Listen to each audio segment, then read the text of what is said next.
Leaving your children alone at home is a life or death situation. Here are the facts. African American children make up a very large and disproportionate share of the total fire deaths each year.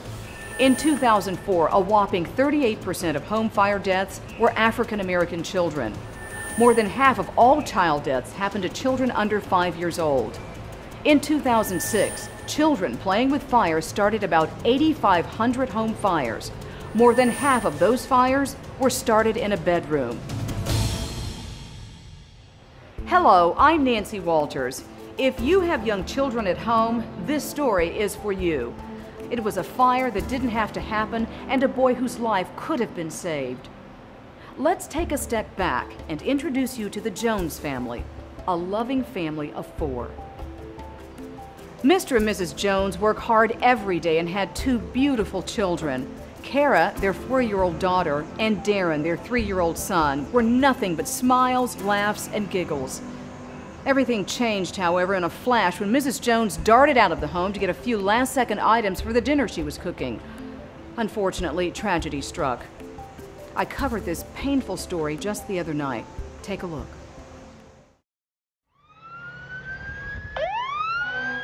What we know right now is that the mother stepped out to the grocery store and left her 2 young children, ages 3 and 4, at home alone to take a nap. The father was at work when this fire started. Now, firefighters said that the mother, Mrs. Jones, returned home and the fire had already gone out of control. She found her 4-year-old daughter, Kara, outside. Firefighters searched the home and found 3-year-old victim, Darren Jones, lifeless in his bedroom closet. One day later, we were able to interview the firefighter who was first on the scene at the Jones family house fire. What he had to say was heartbreaking. When we first pulled up, the fire was already very heavy in the kitchen and the living room. Her son was still inside? Yes, after we learned that, we did a complete sweep of the house to search for Darren before the fire became too intense for us to be inside.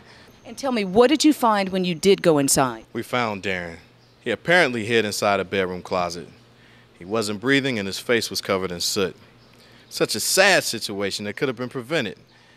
Leaving young children home alone, even for a few minutes, can have terrible consequences. I'm here with Nathan and Charlene Queen, the aunt and uncle of Kara and Darren. I understand that Darren's parents are still in a state of shock. Yes, they are. The children were their lives. The parents loved them so much. And to have Darren ripped away, just like that, in an instant. We're all devastated. Yes.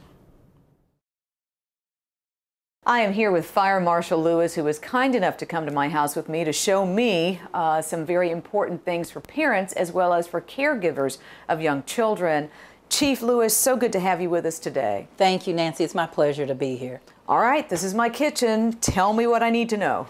Well, the first thing I notice is that when you're cooking, you want to make sure that pot handles are turned out away from the walkway, so children don't come up, grab the handle, and pour hot liquid onto themselves.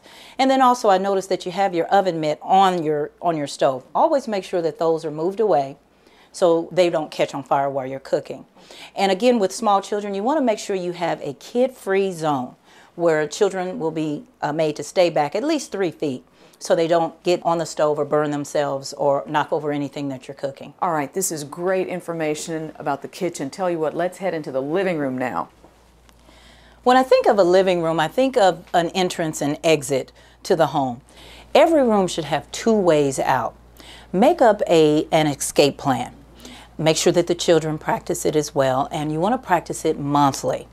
Now, once you get out of a home, you want to try to meet at a big rock or a mailbox or a tree.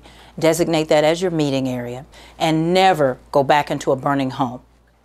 All right, fire safety and children in the bedroom. I know there's a lot to cover here, right? Yes, there sure is, Nancy. Children are curious, so when you're doing a walkthrough of your home, try to view it from a child's perspective. You need to teach your children to be fire safe.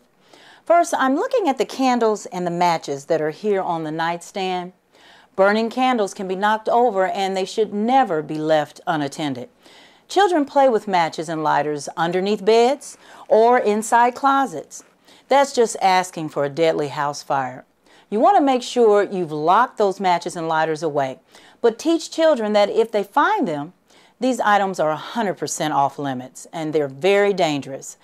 They should always give the matches and lighters to an adult immediately. The next thing is the smoke alarm. There should be a smoke alarm inside as well as outside of every bedroom. And there should be a smoke alarm on every level of your home. They need to be tested monthly, and the batteries need to be changed at least once every year, even the hardwired ones. There are some smoke alarms that allow a parent to record their voice instead of playing a traditional tone when it sounds. Research shows that children react to this type of smoke alarm a lot faster compared to a regular beeping smoke alarm. These alarms are available in any and every major hardware store. Now, Nancy, see this closet? Darren was unfortunately found in a closet just like this one. So you've got to teach your children to never hide anywhere when there's a fire, including inside closets. Also, children sometimes get scared by firefighters wearing their face masks. Introduce your children to a firefighter at a local fire department's open house and have them put on the full gear. It gets them comfortable with the look so they'll know not to be frightened. Finally, if there is a fire, children should be taught how to crawl low underneath the smoke and to follow their escape plan. They should learn how to stop, drop, and roll if their clothes catch on fire. I know we've certainly covered a lot of information in this walkthrough, and it looks like we can make a big difference by doing some pretty simple things. Correct, Nancy. Today, the lives of parents and caregivers of young children are just filled to the brim with activity. But we have to be vigilant about fire safety. It's just an important part of everyone's lives. Children should never, ever be left home alone. It's just too dangerous. Well, you've given us some really great advice. We really do appreciate it. Fire Marshal Lewis, thank you so much for going on this walkthrough with us. It was very important. And I know that our viewers are going to take what they've learned here today and apply it in their homes as well. To learn more about tonight's show and what you can do to prevent home fires, visit the International Association of Black Professional Firefighters website at www.IABPFF.org. That's this week's Community Feature Focus. I'm Nancy Walters. Take good care. Hello, my name is Joseph Muhammad, President of the International Association of Black Professional Firefighters. As you saw in this video, when children are left alone at home or without proper supervision, even for a few seconds, anything can happen. A child can play with matches underneath a bed. Food left cooking on the stove can catch on fire, just as it happened in this story. A candle could be knocked over and ignite bed sheets. The list of possibilities goes on and on. The No Child Left Alone campaign focuses on eliminating those possibilities by educating parents and caregivers of children on the absolute dangers of leaving young children alone at home. Remember, the best fire prevention is through fire education. Share this video and please remind your family, friends, and neighbors to never leave their children alone at home, not even for a few seconds. Thank you.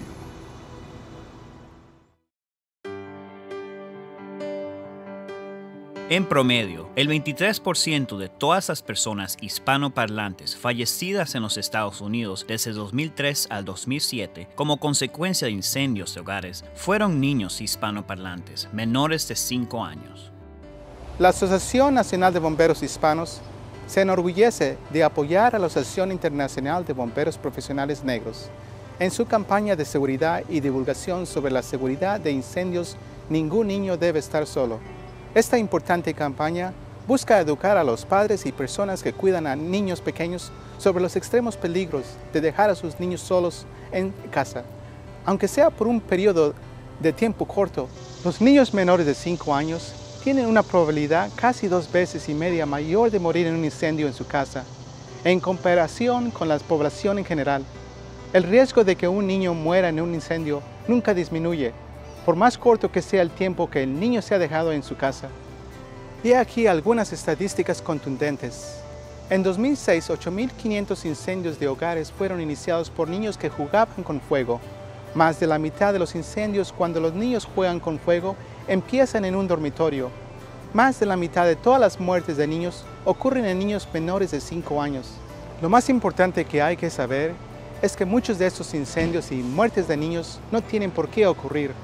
Juntos podemos hacer que nuestros hogares y niños estén más seguros, dedicando tiempo a pensar en la seguridad de incendios. Nunca deje solo a su niño en la casa. Para obtener más información sobre la campaña de seguridad y divulgación sobre la seguridad de incendios, ningún niño debe estar solo y las medidas a tomar para mantener seguros a sus niños y a su familia, visite www.iabpff.org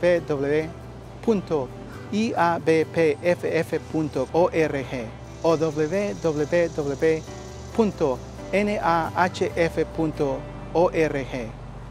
Muchas gracias.